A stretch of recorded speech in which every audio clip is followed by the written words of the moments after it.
Hello folks, I'm Nook Shoenfeld. I'm here with Richard Cadena and Tim Grievous at the High-End Systems Studio in Austin, Texas.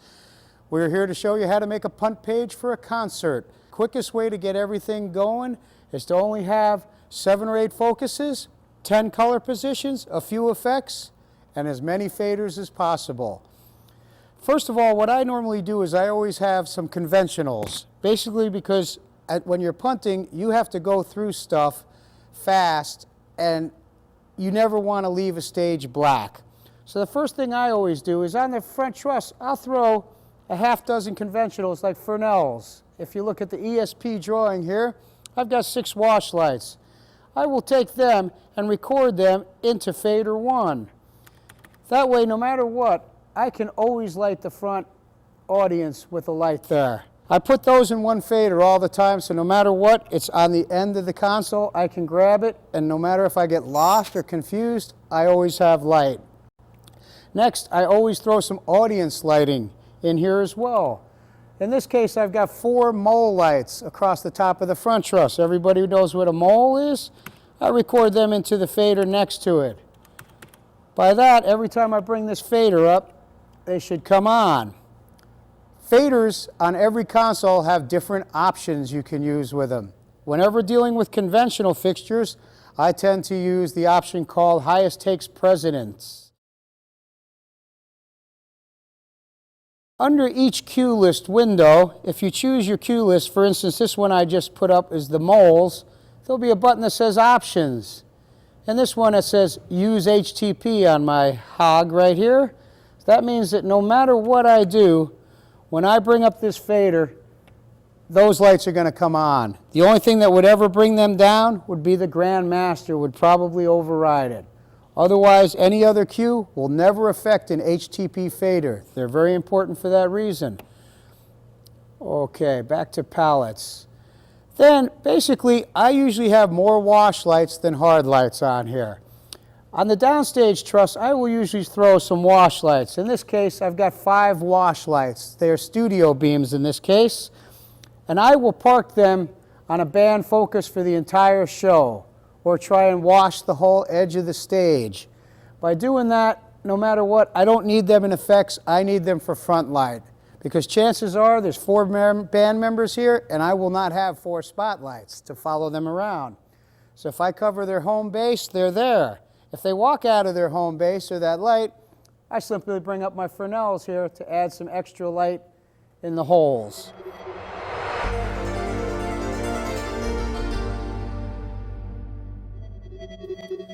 I have different focus positions up here that I've recorded in. And for the rear lights, I have, in this case, 8 studio beams in the back. Now, if I wanted to, I'll have about 6 focuses for them, and that's it. Straight is always straight across the whole band, so that any kind of effect or circle effects or anything I come in with, I can put them there, and I'll be sure to cover the entire band. Of course, the other focuses would be a fan focus that splits everything out, a cross focus. That's when all the lights from stage right go to stage left and stage left to stage right. What we call an XXX focus, because you have a series of X's up there. That way, if I turn just the odd lights on, they'll go one way, the even lights will go the other way. We always have an audience focus because every rock show, every concert always has an audience ballet at some time where the band wants to see everybody dancing and clapping, and it adds to the excitement. Other focuses are a high focus. That's typical for any time you want to fly lights out for a dramatic effect. You need a high, someplace for them to go, or someplace to start from. Sometimes they'll be off and start in the high focus and then come on and come down to a straight focus or to the stage for a dramatic effect.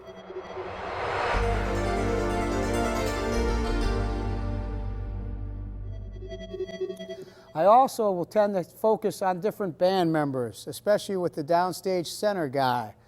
He's usually the rock star. He usually, at some point, everything stops and the lights got to go to him.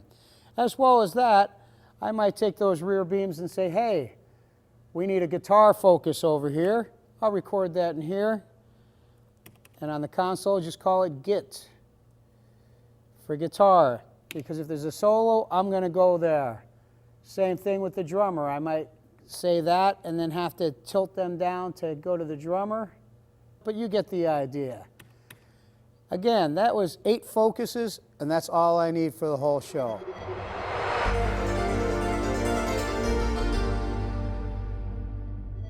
One other thing that I should remember is I try to throw a few lights on the floor. Just downstage, upstage, anywhere. It doesn't matter, because these will fill out your whole scene and make it eye focus, make it look so much bigger. Even though they're not focused on any band member, they're just in different focuses. Now, when we get to focuses, there's 3 different focuses basically you have. You always have to light the money. That means light the band. No matter what, if they're not lit, you're not hired again. End of story. Besides that, you want to light the scenery, whether it's a backdrop or some stairs, some ramps, set pieces that the client has up there with podiums or sculptures that they've brought along. If you don't light them, nobody's going to see them. And then not only is the set artist mad at you, the client that just spent all this money to rent some set pieces for your event is wondering why they're not lit, nobody's seeing them, why did they spend money in the first place? The third thing is what we call the aerial focus or graphic focuses. All they're doing is lighting some smoke in the air. So if I were to take all my studio beams from behind and put them in a graphic focus such as my XXX, that looks beautiful. But I still need to light the band. That's where I take my hard edge lights. In this case, we have some studio spots in the back here. The difference between a wash and a hard edge light is a wash has a soft edge around it and looks more like a blob of light intended to just light a whole general area. A hard edge light is more like a spotlight. It's meant to pick people out or put gobo patterns in order to do that. In this case, I'm going to light my band with the hard edge lights while the other lights are in a graphic focus. Now looking at this, you really can't tell. It looks like a mishmash.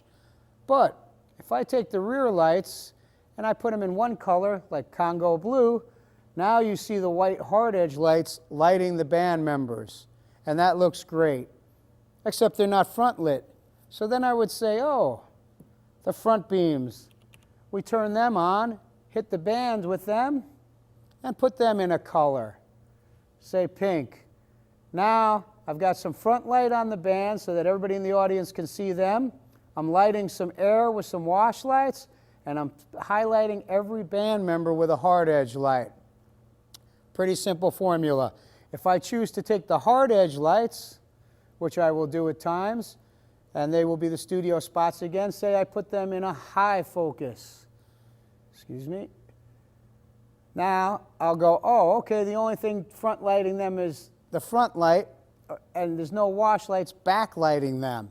So if I do that, I would probably want to take my rear beams to the band, and I might tell them to be another color.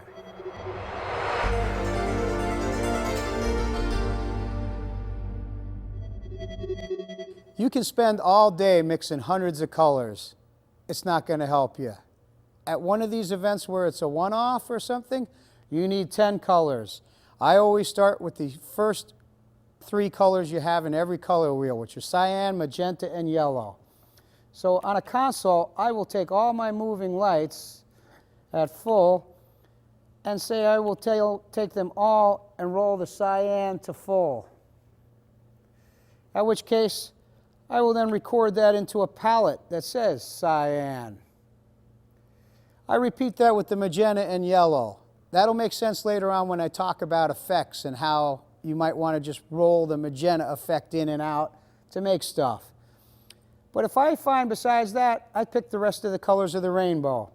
Everybody uses green at some time, everybody uses blue, and then reds and ambers. Besides that, the next 2 colors I use are pink is one end of the light spectrum, and Congo blue because it's the most sexy color ever invented. It's kind of like lavender but almost blue. And of course white. You can't get away from white.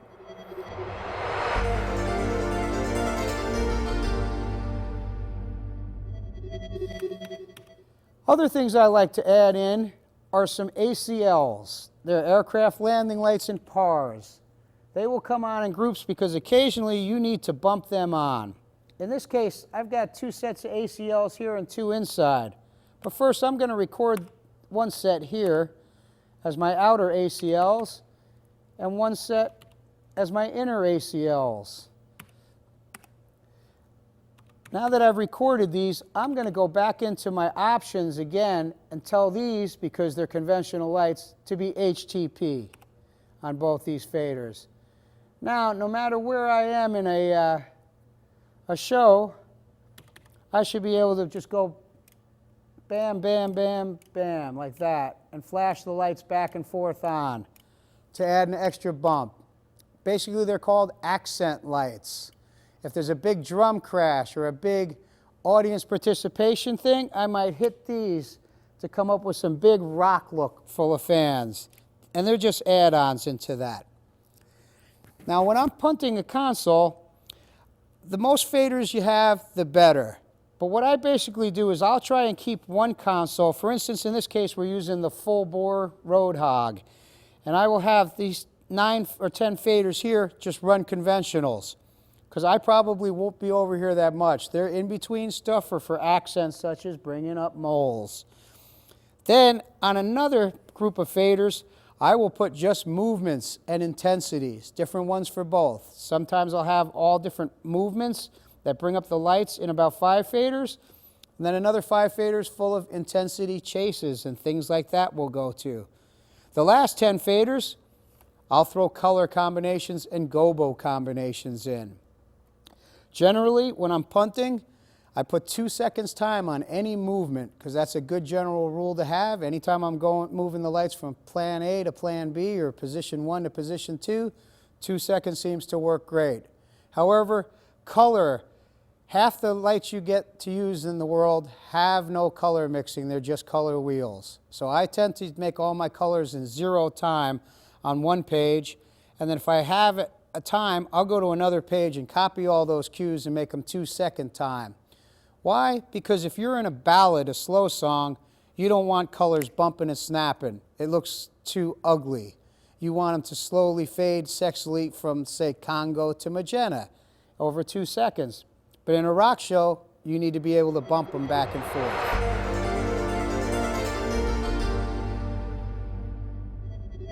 So the next thing I'm going to do is I've pretty much got enough conventionals here on these 4 because I don't have a whole lot. I have my ACLs, my moles.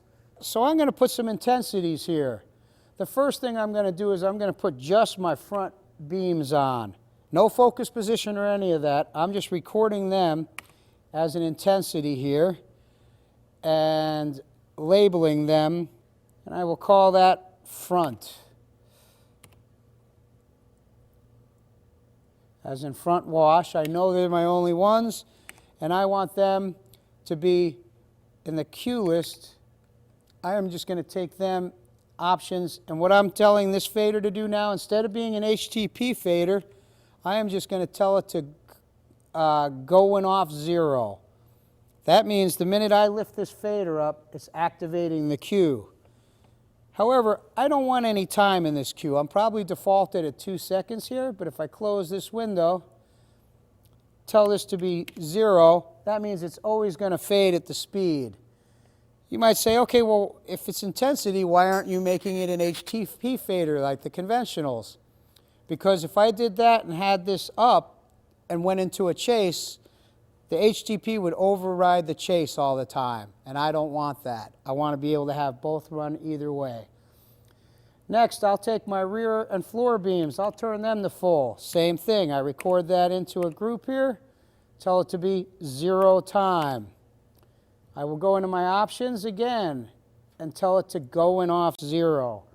So now anytime I bring up this fader, I have my rear lights. This one has my front and rear. Last of all, I will take my spots, put them in here, which are my hard edge lights again. Once I've recorded that, I'll tell them to go off 0, and again, have to make it 0 time.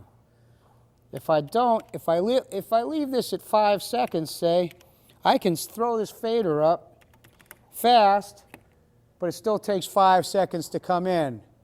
and by then you're late. Nobody wants to be late. So we're going back here and just remembering to always make all your intensity faders 0 time. If they're not HTP, 0 time.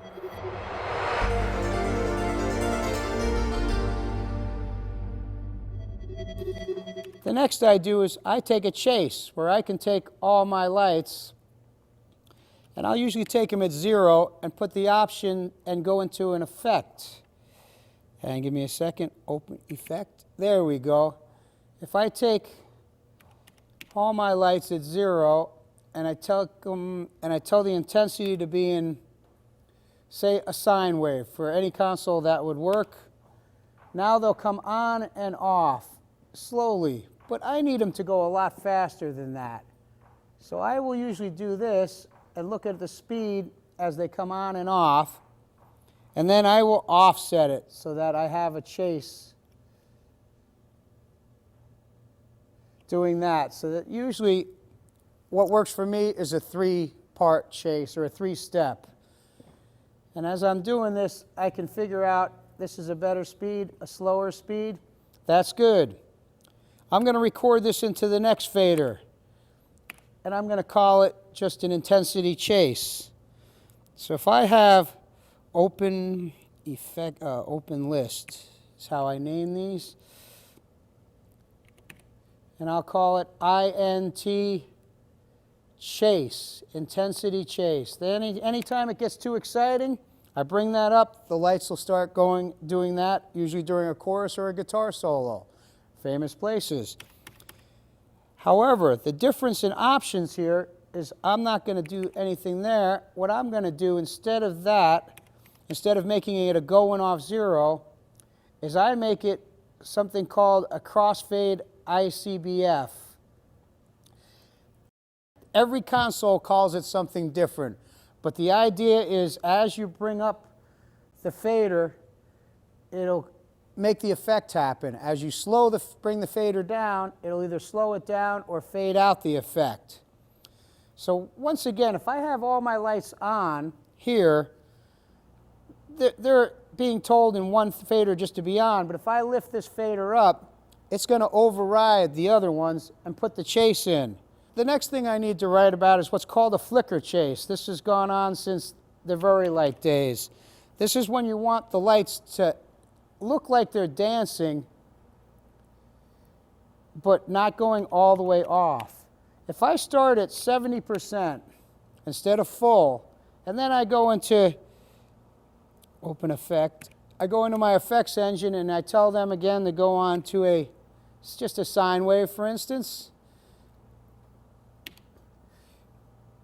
What I don't want to do is have them go all the way out. So if you see here, they're going from, say, 50% to 100%, depending on the size. If I make the size big, they'll go all the way out, but I don't want them to. So I'm going to take it till I see them go to about half and start to douse. Then again, I will fan the effect. And now if you notice, it just looks like the lights are flickering, especially if I go faster. In real life, it would be easier to see than on a visualizer trying to keep up with your eye. But you'll notice they're not going out, they're just flickering. I will then store that in the same manner as the intensity chase. And once again, I will make this option one of those crossfade, IPCB crossfader. So now if I have these lights up and I bring this up, I'm flickering for a second, and then when the music slows down, we just bring everything back up again.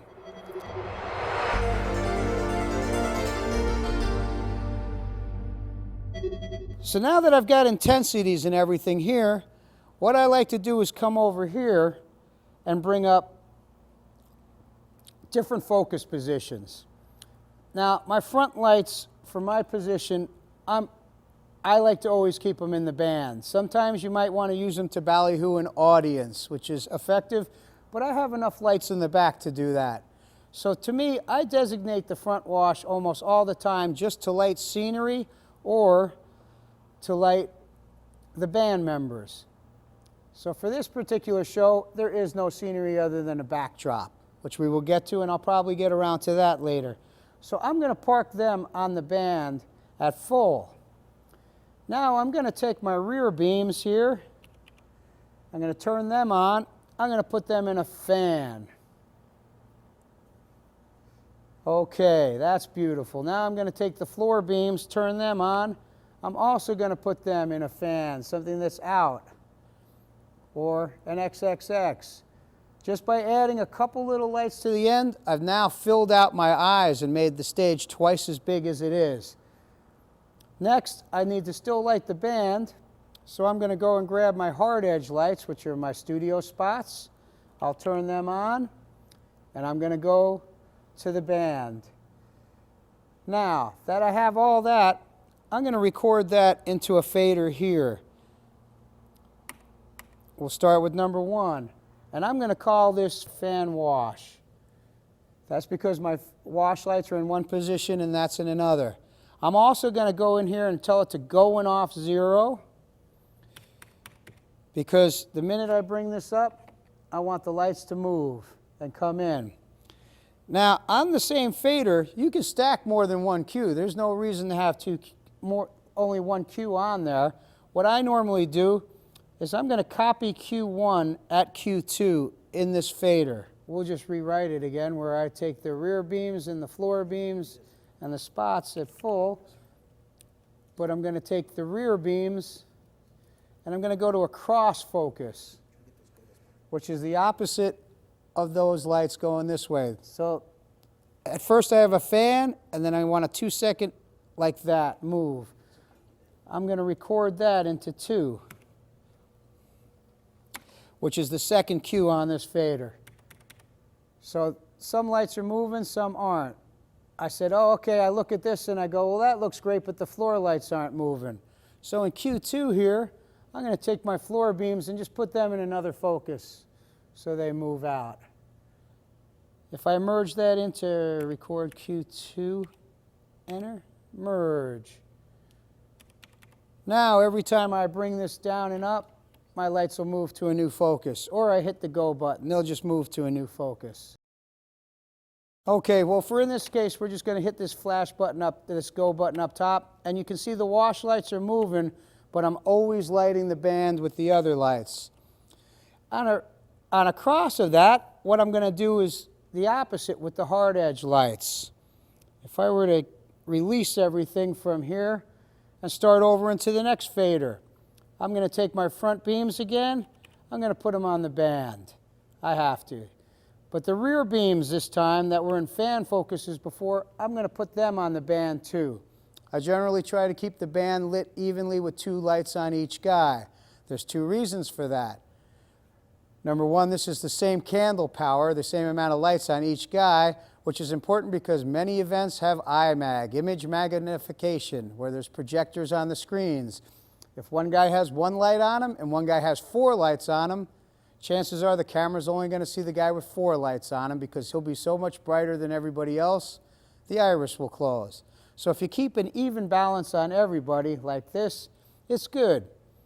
So now that I've done that, the floor beams, which are my eye candy again, I throw them in any particular focus I want again. Crisscross them like that. But now I take my spots and I turn them on, and I'll go to something, say, aerial, like a high focus.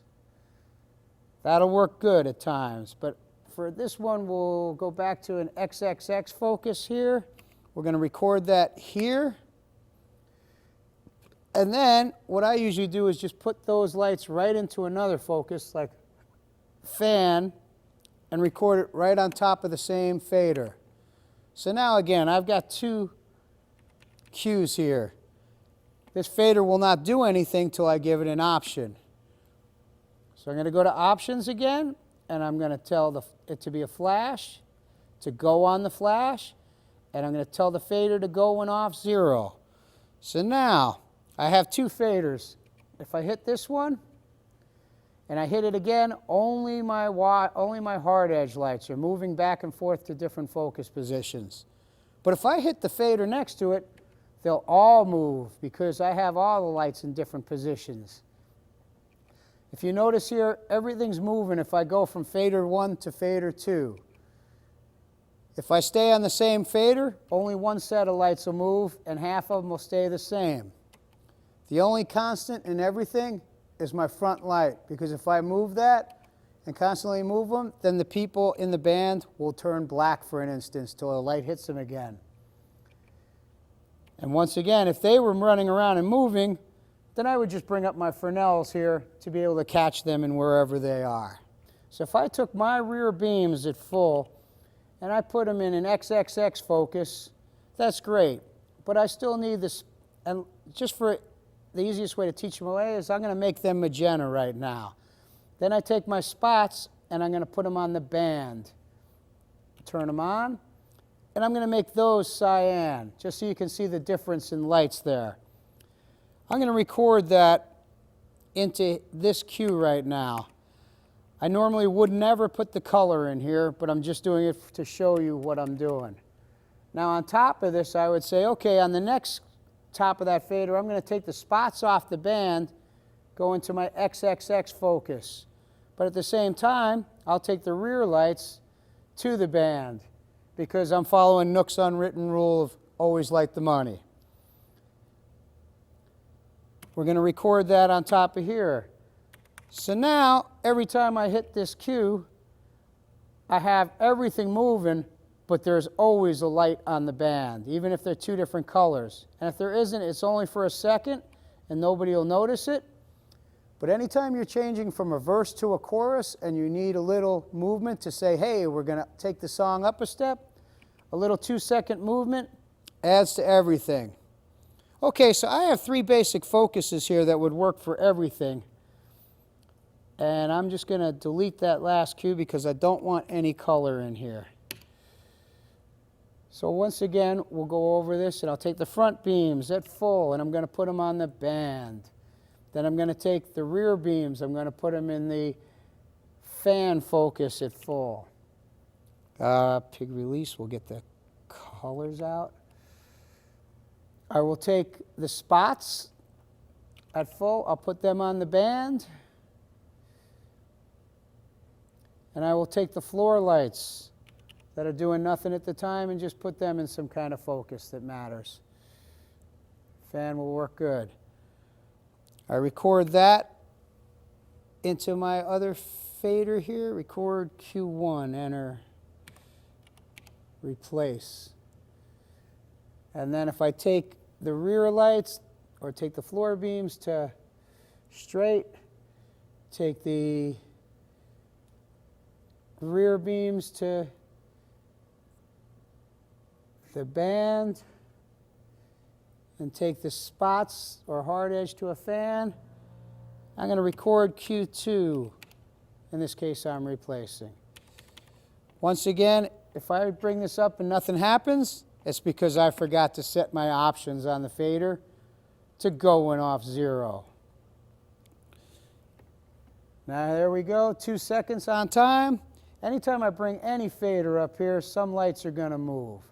I don't know where, but to be honest, it's not that important. The most important thing is you're getting a movement out of the whole deal.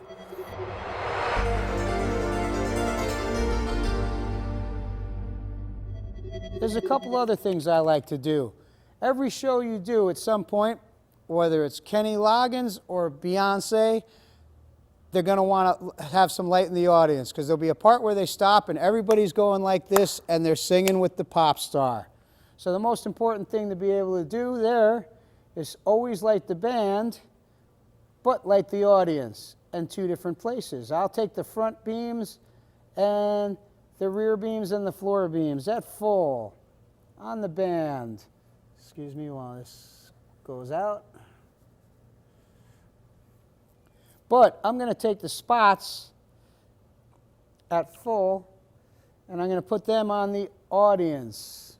Then I'm going to record this into another focus here, and I'm just going to call it odd. That means anytime I go out to light the audience, I'm going to send the lights out there too. but then I'll look up here and go, oh, I've never told the floor beams to go anywhere. I better throw them somewhere out there to light the room as well. I'm going to record that into Q1 as well. Then I'm going to go into here, and I have to label all this stuff, as I haven't been doing. You should always label your stuff as you go. In this case, the list. I have to tell that, otherwise I'll come back and not know what any of it is. This is my audience cue. I go back to cue list number 12, and that was just a band XXX focus. So I'm just going to call that band XXX. And the first one here, 11, was called Hard Edge, or Spots XXX. Always tell it to go in off 0. So when I bring the fader up.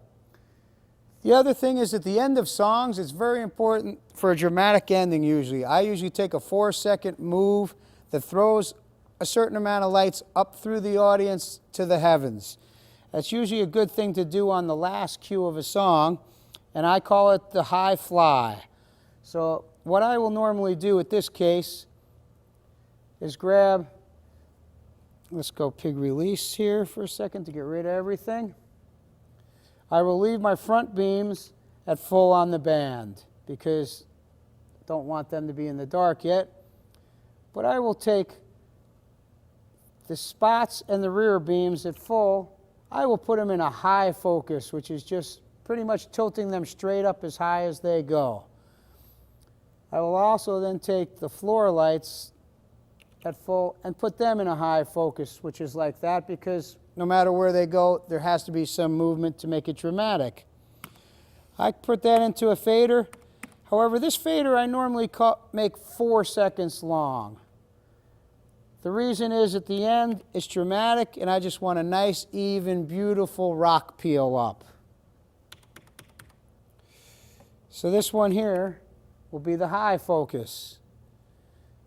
Now, just as much as it looks good at the end of the song, it's great to start the next one with them being high and coming down. So if I call this high now,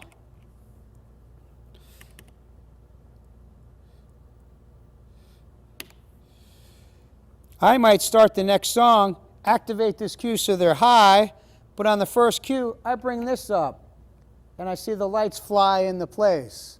It's another great dramatic scene stealer. Okay, this is enough practical lights for me to punt any show with static focus positions. I have 6 positions in the first 3 faders that I can go to that are just static positions that take the lights somewhere where they stop. Or I have my audience fly, and my high fly.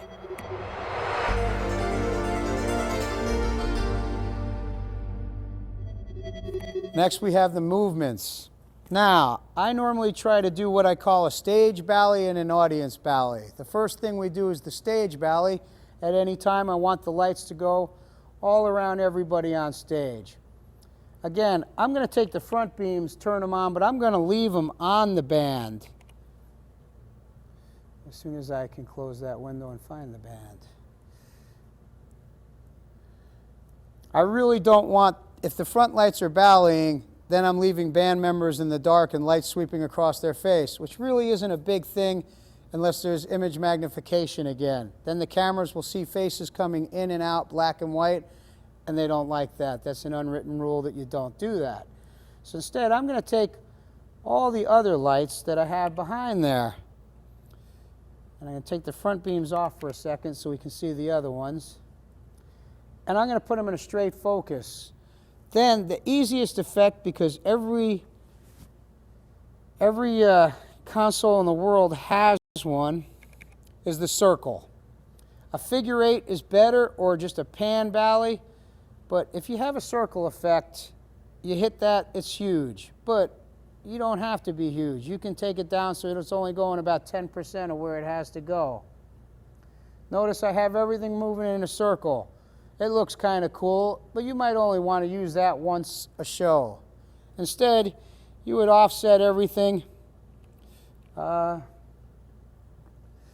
make it look like a random ballyhoo like this. Now, I normally have a slow and a fast ballyhoo, because if it's a ballad and they break into something, you would like to go on a slow movement. So I'm going to record this first into one cue, but at the same time, I am now going to make it a little bigger in size and speed it up, so if there's a fast song,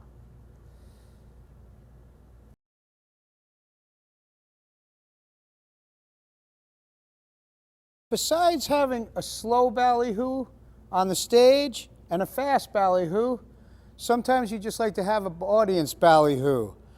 What I normally do is keep the wash lights on the band, but I take just the hard edge lights and the floor lights and I bally them around the audience. That way everybody on stage is in a stationary position, but the lights are still moving around the audience, lighting everybody, basically creating something we call hoopla, which is audience participation in a ballyhoo.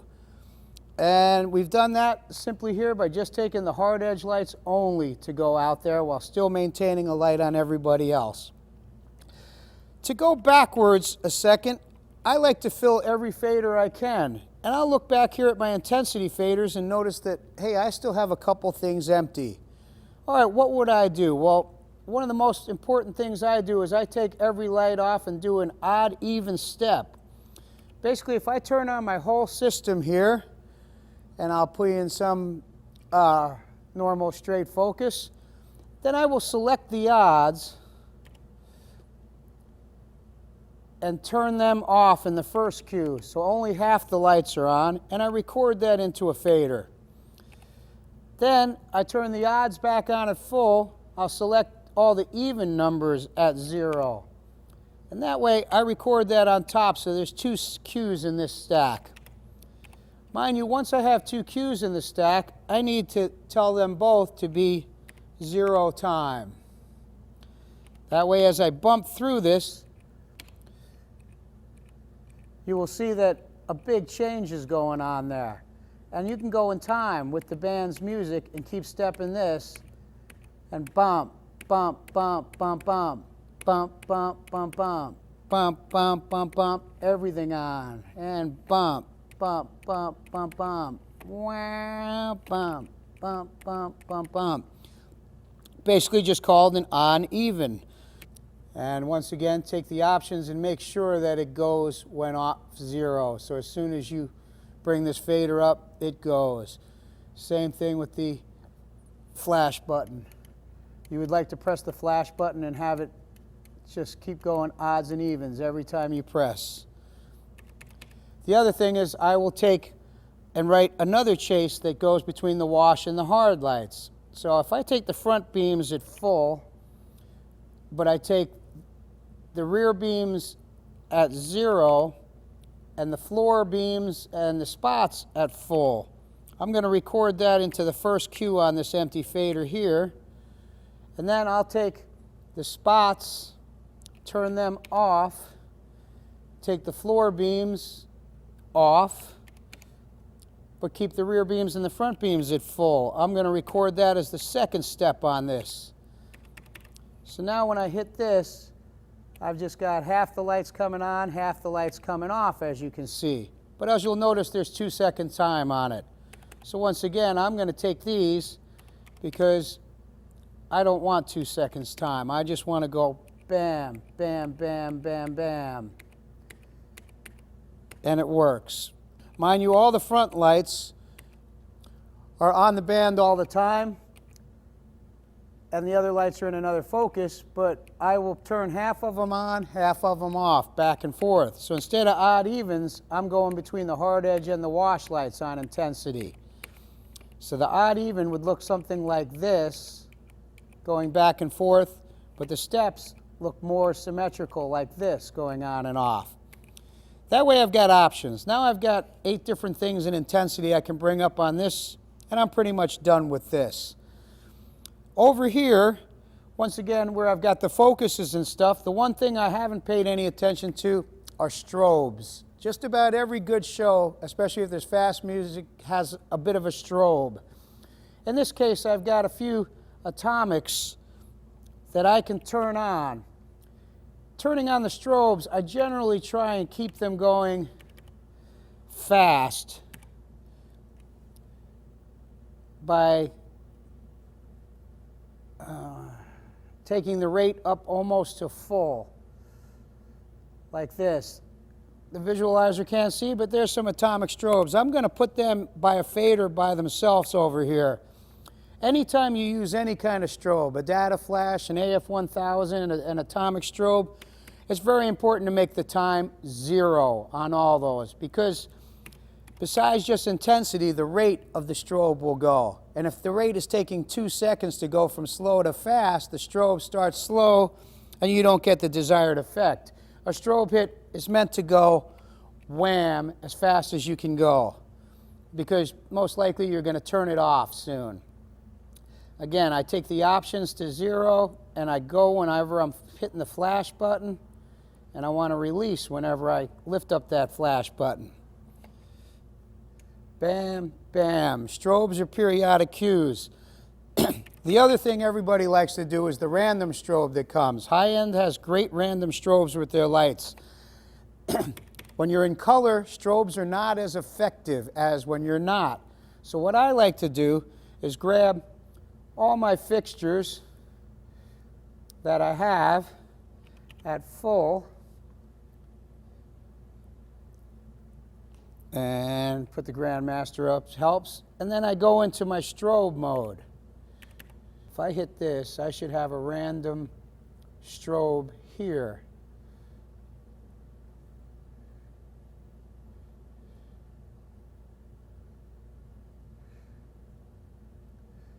Of course, the visualizer doesn't really show it, but I will take all those and turn them to white at the same time while they're strobing in different channels. Then I'm going to record that in my last empty fader on this console. The only difference is on this one, besides making it 0 time, is I'm going to make it a crossfade option again. That means, again, as long as I lift up this fader, it'll work, but the minute I bring the fader down, it stops. And there we go. So that means if I'm in a basic look like this, and I bring up the strobe fader or I press go, everything starts strobing that you see. I let it go, and it stops. Of course, the visualizer can't keep up with the speed of the console, but it's showing you basically what's happening. And it's a quick move. So I have my regular strobes that are up there, or I have my moving lights all strobing when I do that. And I just got to label those really quickly.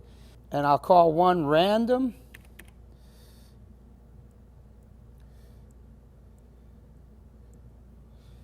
And the other one I'm just going to call strobes.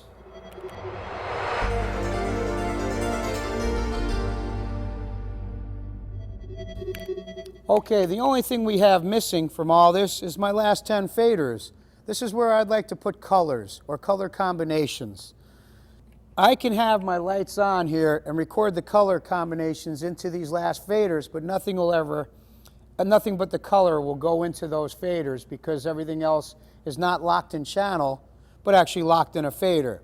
So right now, one of my faders that has pan and tilt intensity is up. And the first thing I do on the end is I always make fader 1 no color, so that no matter where I am, I can bump white when I need to. So I bring my palettes up. I'm just going to grab all my lights here and go to my color palette that says open white. There you go. I record that down here in the first one. Now, no matter what I hit, that's open white. Now, you'll see up here everything's in white. You have a pretty scene, but it doesn't look like much because everything is in white. So the first thing I'm going to do is I grab all lights, and in my last wing here, I'm going to tell them to go to certain colors. I always leave the color white on the end fader so that no matter what, I can grab it and make it go white. In this particular page, I am bumping everything in no time because I simply, if I have the choice of a show and I know it's only a half-hour quick musical act, I'd rather have no time to get dramatic events in change of color than I would a 2-second fade. If I had another wing with a bunch of buttons on it, perhaps I could have colors at fade time and colors that don't, but for all intents and purposes, this is better. At the same time as white, I like to go back and make one that's color in Congo, blue, a dark blue. Now, dark blue is a good color to go to in between bands or at the end of a song. Congo blue is the only thing that I put time on. For some reason, I find I like to put 4 seconds because anytime you're going to Congo blue, it means the tune is slowing down or the song is slowing down and going to the opposite of a crescendo. So therefore, I can hit this button and have it go slowly and fade to Congo, but if I want it to snap to white, bam. Now the other things I like to do now is do color combinations that are the same, but with the difference between the hard edge and the wash light. For instance, I will take all the beams and I will go to a darker color than the hard edge. For instance, I'd make all them red, and then I'll take the hard edge lights and make them yellow. And that looks sexy right there. So I'm going to record that as a first cue on this fader, but then as a change, I'm going to reverse them. I'll take the spots and make them red, and I'll take the beams and I'll make them yellow or amber. Making all the wash lights yellow is usually really harsh and too bright, so I'd prefer to make them amber here. I record that on top of the last cue, and I'm going back here and I'm going to make both of these cues 0 time.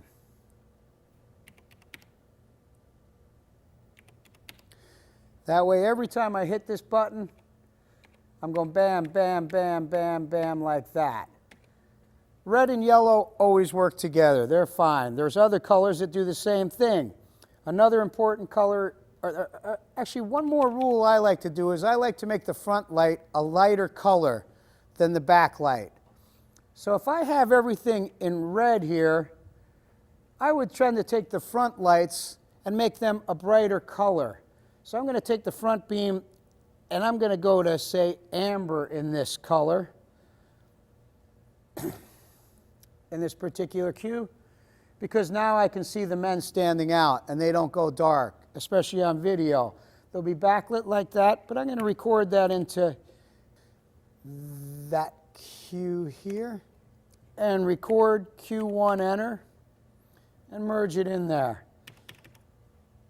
Other colors that go together perfectly are green and blue. So what I would take is I'm going to take all the lights first, and I'm just going to take them to color blue.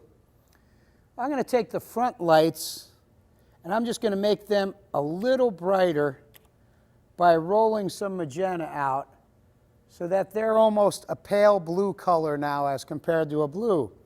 But then I'm going to take the floor beams and the spots, and I'm going to go and make them green.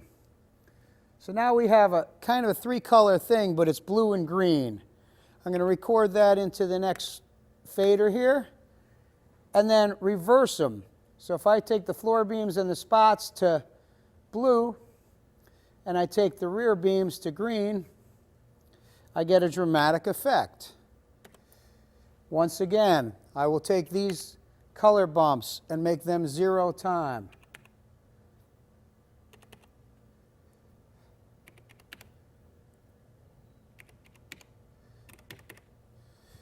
And bam, bam, bam, bam, bam. And you can see the difference in the focuses. So as I'm bumping these, I might be going like this and moving them while bumping color. So the lights are still moving in 2 seconds, but the colors are bumping. Same thing with a bally. If I want the lights to be ballyhooing around the stage, but I still want them to be bumping color, you can get that. Besides red and yellow, the last great thing is for slow ballads is you like to take everything to Congo. Let me bring up some look here.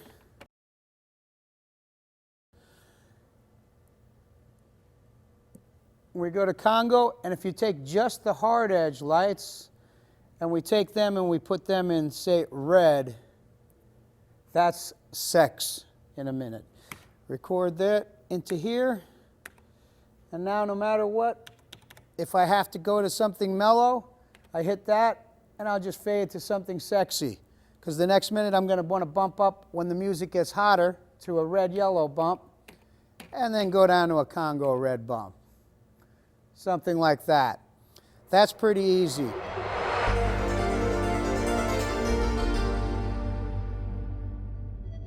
Now the other thing we haven't talked about is gobos.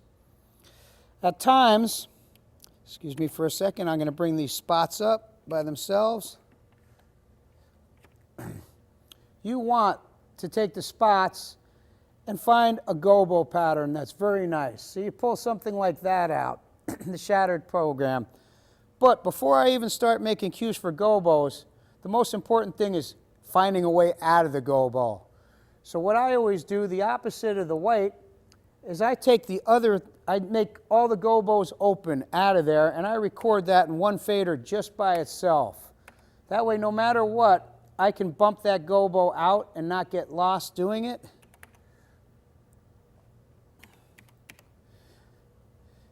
And call that one open gobo. Then I'll take another stack next to that, and I will grab all the spots and I will put them in a gobo. I try to get the one closest to open white so it doesn't roll through everything, especially if they're two different wheels, which I believe shatters. There we go. I'll take that one and I'll record it into the fader next to it, and it's a static gobo. But I won't just stop there. I'm going to put a whole bunch of gobos on one page, on one fader. That way I can bump between gobos all night long if I have to. 3 gobos is more than enough for this effect. If you try to add all 10 gobos in that a light has when you're punting, you'll get lost. So I pick 3 of them close to each other. I don't pay much attention to gobos unless I'm splashing them on scenery. I think if you're breaking up the light beam, whatever the most nice amount of holes that looks the nicest breakup, that works for me. Spending hours going from one gobo to dropping it out of a wheel, putting another gobo in, looks like sloppy programming. So if you pick gobos that are next to each other, it's usually more efficient. And again, I take ones that don't do anything, because now if I'm just doing this and I'm bumping between gobos, it looks like a cue. I can go forward, backwards, like this and get a great effect. Typically, next to that one, I will then take rolling gobos. Spots, if I go back to open, that'll open those up. And I take the gobo and I put them in, let's see, my favorite gobo of all time is the tri-wing right there. When you spin that sucker, it looks beautiful. And spin. Oh, well, I've inadvertently found the gobo roll. While I found that, I'm going to explain that. That's a great effect too. I put that in a fader by itself as well. And I'm just going to record that into here because I like gobo rolls, personally speaking. And again, if I don't make this 0 time, it'll get to me later because I'll take 2 seconds to get through the gobo. Again, if I hit open, it'll stop everything. If I hit gobo roll, it'll roll through all the gobos in the wheel continuously. Back to the static. So now I've got one rotating gobo. I'll be honest, that's all I will use in this show, is this one rotating gobo. If you feel like it, you can make stacks of others. If it's a slow band or somebody like a Barbra Streisand or something, sure, you might want a lot of gobos, but if you're just punting a 45-minute show, one spinning gobo should be enough. Because now, if I decide to go into an audience bally here, and I put some color in, you'll see the gobo spinning through everybody. And it looks great. It breaks up every pattern, and it's good. If I want to take the pattern out, I simply do that and clear. And there we go. Spin patterns, or these are my static ones. And again, if I take this down and just have my spots up, you'll see them spinning there. I open it up, I've got a gobo roll through all the gobo patterns, or I've got a spinning gobo, or I have static gobos. And I can bump between those static gobos so that it never looks the same. And that, fellas, is pretty much it on the punt page. One last thing to do is each song, as I'm done with the song, I will fade down everything and immediately bring up some light on stage. So even if it's just a blue wash, you never want to leave your act in the black, because they're turning around, they're swapping guitars, or they're looking at set lists to see what the next song is, or they're simply following the band leader who's about to start the next song. If there's no light, they can't see. So I bring that up. As soon as I bring that up, I reach over here. I throw the lights in a focus position, any position. I grab them a color.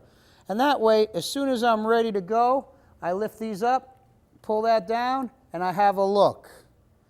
Same thing again. I'm going to all of a sudden get to the last cue of the song, and what I'm going to do is I'm going to say, hey, here we go. Here's a high outlook. Everything fades and go. I bring up my wash. I pig release, or international term for get everything out of there, including gobos. I'll hit a focus. I'll hit a color. And then I'm ready to bring up some lights with the Grandmaster. And there we go. When I do that, I can bring my Fresnels down because I don't need them, and I'm ready to go. Now, the next beat of the song might say, hey, we're going to slow it down. So I'm going to just say, hey, I'm going to move this, and I'm going to go to Congo. And I go, my Congo wash. So some lights moved, and now it takes 4 seconds. And then as soon as they get upbeat, I'm going to want to change color and say head and intensity chase. And then all I have to do is bring up a fader, and I'm right there. I'm in a chase. I want to stop the chase. I'm just going to pull one chase down and lift this up. It'll stop everything. If I had a third hand, I can say, okay, I'm going to start the chase up again, but I'm going to change color really quickly to white when I do this. And go. And then when I want to stop it again, I'm just going to go and pull my chase down and bring something else up and go.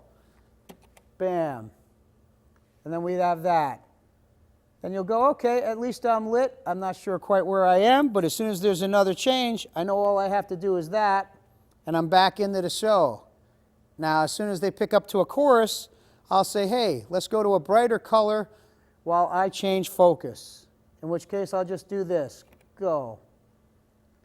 And then I can be bumping colors like this, and we're going to go back to a verse. I'm just going to go bam.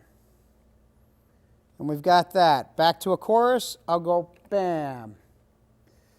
And I've got to move. Now I know I'm about to go into a wild part, so now I want a white ballyhoo. I'm going to go bam. I'm going to do a white and hit the ballyhoo at the same time. At the same time, I might want to throw some strobes in there. Bam, bam, bam. Or my atomic strobes, and just hit those. And as soon as I'm ready to stop, all I got to do is hit a color and a new focus and go. And we stop. And you just go with the beat of the music. And then you can get, okay, I'm bored. Let's go back to this odd even thing. And you're bumping along going bam, bam, bam, bam, bam. Everything on, bam, bam, bam, bam, bam. Everything on or step, bump, bump, bump, bump. Bam, bam, bam, bam, bam, bam. Bam, bam, bam, bam, bam. Similar things like that. The most important thing after you set your punt page up is take an hour and start playing around so you know where everything is. You have these cues, you've written down 30 different things that you can do in the show, but if you don't know where they all are, you'll be just as lost when the music starts. But chances are you have a couple hours till you need to see it. So you figure out what's the difference between an intensity chase or a flicker chase. The flicker, they never go all the way off, they just look like movement. That's a great way to get movement. Notice that you don't have to move lights to get movement. Just by bumping color like this, it looks like it's moving. More like this, if you're flickering, it actually looks like the lights are moving. Or you can flicker while you're ballying. And then you have the lights going fast all over the place while you have a chase. That's another great desired effect. Or they can be moving and you're just doing this and you can still see lights moving, but you're changing the intensity going on and off.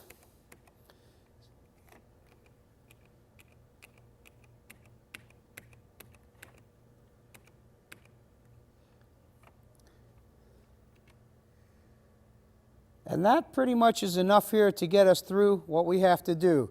The only thing else I do is I usually make 2 pages of these. I have a fast page and a slow page.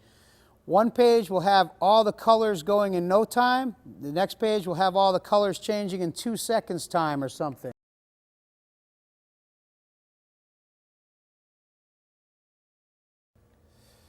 And that's pretty much how to write a punt page in under an hour.